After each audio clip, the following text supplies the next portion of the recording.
Алматыда алғаш рет бүкіл әлемге аты танымал талантты биші фламенко биінің патшасы әртіс Хоакин Кортестің концерт өтті.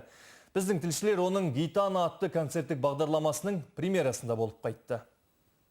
Республика сарайының залы Хоакин Кортестің өнерін құрметтеп келгендерге толы болды. Оған фламенко биінің патшасы деген атақ берілген. Хоакин шығармашылық жетістігін классикалық балет биінен бастаған. Испаниядағы ұлттық балет мектебінде 5 жыл қызмет еткен. Мен қарапайым адаммын. Бар болғаны өз елімнің фламенко би өнерінің мәдениет елшісімін. Мен үшін бұл керемет мүмкіндік. Біз бұл өмірге жанжал, соғыс емес, мәдениет арқылы әсемдікті, сұлулықты таратамыз. 2007 жылдан бері Кортес Европадағы сыған елшісі деген атпен танымал. Ол сыған әртістер әулетінен фламенко биімен бала кезінен айналысқан. Хоакинмен бірге сахнада ең мықты музыканттар мен әншілер және фламенко бишілері өнер көрсетті.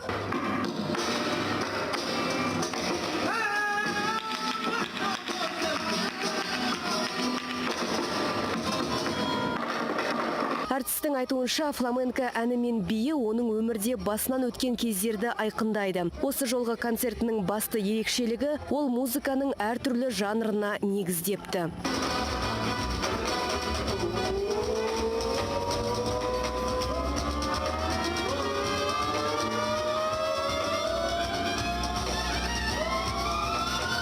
Очень ярко, прям динамично, вообще здорово. Хоакин молодец. Вообще супер, отличный концерт. Просто получили столько горя впечатлений.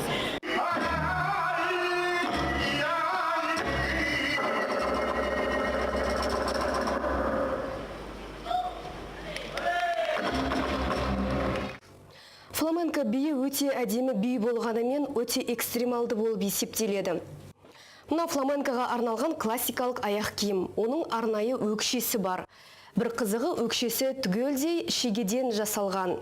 Сол Нью-Йорктағы концерттерінің бірінде аяқ киімінің өкшесіндегі шеге шығып кетіп, Хоакин Кортестің табанына кіріп, ол қансыраған аяғымен 35 минут бойы биді соңына дейін алып шыққан.